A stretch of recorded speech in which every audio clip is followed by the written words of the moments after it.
We've all heard the classic argument, pancakes versus waffles. But people, we forgot about one important candidate, French toast.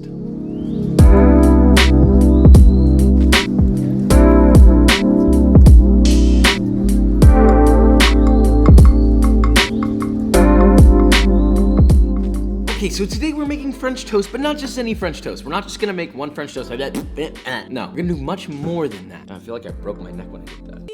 We're gonna make 3 different iterations. We're gonna make a classic French toast, a baked French toast, and finally, an ultra special French toast, which I will describe later in the video. Now, this is a beautiful example about how technique affects everything. We have 3 recipes with nearly identical ingredients and yet completely different outcomes texturally, flavor, experience-wise. So let's do this right and make this, shall we?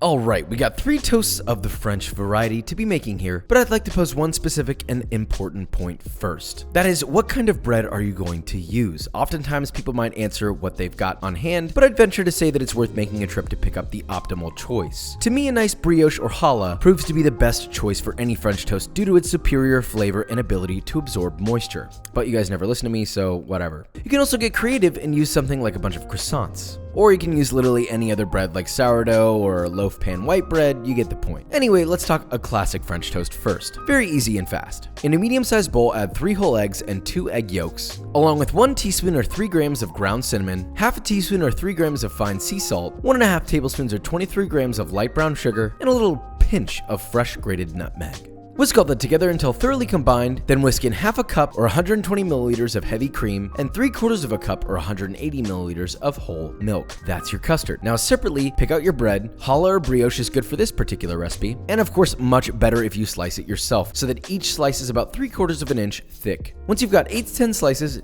dunk your slices in the custard and let them sit for a few seconds to soak up the liquid. Separately, in a large pan heated over medium heat, grease that up with some unsalted butter. Then once that's hot and bubbling, lay in 2 slices of your soaked bread. Let that cook and toast for about 3 minutes or until you get a nice brown crust. You can also add additional butter at this point if you wish. Then flip and repeat on the other side. From there, just transfer your finished pieces to a plate and repeat with the rest. And obviously to serve this, it's pretty straightforward. You add a nice pat of butter on top, hit it with some maple syrup, and you're ready to roll. Now let us taste test before moving on. This is the ultra easy, super traditional, take the bread, and you put it in the pan, and then that's it. Very simple. This is typically done with day old bread, hence the classic name.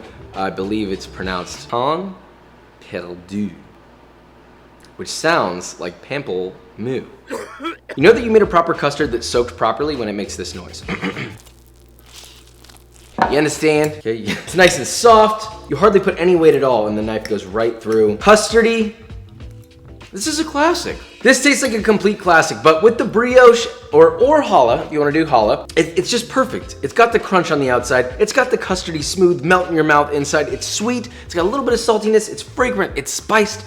This is my ideal classic French toast. We're gonna go make the other one now. Next up, we have a very special baked croissant French toast. The custard for this is very similar. In a bowl, add 5 whole eggs, 1 teaspoon or 6 grams of fine sea salt, 2 teaspoons or 6 grams of ground cinnamon, a 1/4 cup or 62 grams of brown sugar, a pinch of fresh grated nutmeg, 1 tablespoon or 14 grams of vanilla extract. Whisk that together until thoroughly combined, and finally whisk in 2 cups or 480 milliliters of whole milk. Now separately, in a small saucepan, you're gonna add half a cup or 115 grams of unsalted butter, melt that over medium heat until completely melted, then add 1 cup or 218 grams of packed brown sugar. Whisk all that together, continue heating until it begins to simmer and some of the sugar has dissolved, and you get a homogeneous paste. Spread that on the bottom of a greased 9x12 baking dish, then snag yourself about 8 to 10 good croissants, or bake them yourself using my guide, of course. Slice them all in half. I mean, look at that structure. By the way, shout out to Magnol Bakery in Houston for these croissants. They were incredible, and it's one of the first times that I've actually bought croissants out in a while, and it's just very amazed by the work they're doing there. Layer in and arrange your croissants into a baking dish. Make them look nice when layered, by the way. Don't just throw them all in there and they look sloppy, all right? Papa's gonna be mad. Pour all of your custard over your croissants, then cover that with foil and let it sit for about 25 to 30 minutes to soak, or you can let it sit overnight in the fridge. Once you're ready to bake, pop it into an oven set to 350 degrees Fahrenheit or 175 Celsius with the foil on for 30 minutes. Then uncover your dish and bake an additional 15 minutes or until the tops are crisp and the custard is cooked. Then pull it out of the oven, let it cool slightly for 10 minutes, and dust the tops with powdered sugar. It's a beautiful sight, like snowing on beautiful mountainous peaks of buttery crispy deliciousness. Now hit that with some fresh fruit of choice, cut out some nice even squares, and plate it up with an optional drizzle of maple syrup. Now I think you know how this taste test is probably going to go. Okay, so this beautiful little concoction is essentially a French toast casserole, but, my friends, with a beautiful, lovely butter croissant. So the one thing I would note about this French toast croissant casserole is the croissant is, listen, you understand? Whippy! At the top, nice and flaky still. The bottom has some fat caramel. So we got caramel syrup. We might have did something because, wow. This might be one of the best French toast things I've ever made in my life. This is like the filet mignon of French toast. It melts in your mouth. It's silky smooth on the inside, but you can still detect those sort of like flaky layers of the croissant, but each layer is custardy smooth perfection. I don't know, man. I don't know that I could ever have French toast any other way without knowing that this exists. Long story short, this will change your life. It's like melting, but I can also bite it. It doesn't this heavenly bite. Now we could have stopped with 2 French toasts, but no. We need to add one last special one. Nutella Stuffed churro style French toast. It's a mouthful in both senses of the term mouthful. First thing, make a simple cinnamon sugar by whisking together 3/4 of a cup or 175 grams of granulated sugar with 2 teaspoons or 6 grams of ground cinnamon till thoroughly combined. Don't inhale that though, not a good idea. So you're gonna use the same exact custard as the regular French toast at the beginning, but this time you're specifically going to use brioche bread. And you're gonna cut that bread into 1.5-inch thick slices. Yes, the thickiest slice of bread you ever did see. Then using a knife, cut a 2-inch slit at the bottom, making sure to drive your knife about 70% of the way into the bread, wiggling it around to create a little pocket on the inside. Then slip a piping bag full of Nutella, or any filling of choice. Really, you could use anything, even a lemon curd.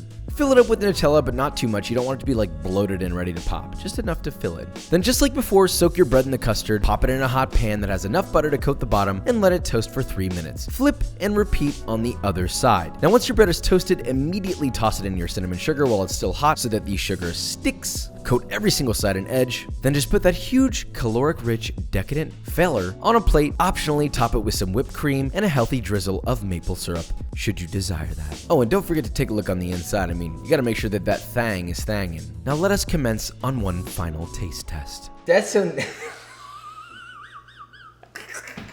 Why does it look like that? I like Nutella stuffed things. You know, a donut, for example. A donut stuffed with Nutella is great. This almost is reminiscent of that.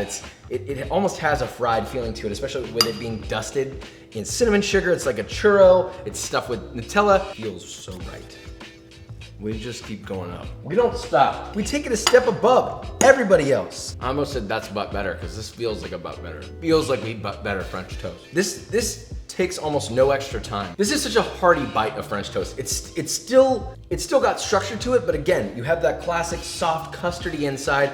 You bite through it, there's crunch on the crust from the sugar, and then the inside oozes with sweet chocolatey and Nutella. You go to the best brunch place in town for something like this, but you saw how simple it was. You know you want this, and you know that you need it. You wanna know what else is square, moist, and steamy hot? B-roll.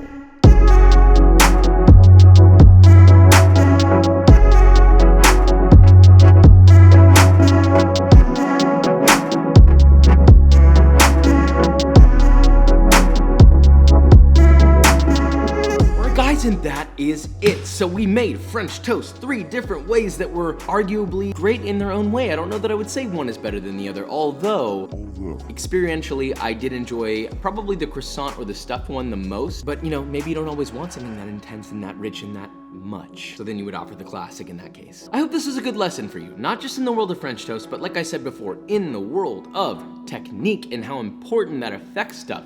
It is the heart and soul of everything. If you don't have technique, you have truly nothing. Or, well, maybe, you know, the point is it's important. But anyway, with all that said, if you enjoyed this video or you learned something, leave a like, subscribe, and I will see you next time. Why are you covering your face? Are you serious right now? And why is everyone farting in here right now? I'm trying to eat this French toast. I can't focus on this because they're too focused on the fart back there. Who farted? Now both of you deeply inhale now.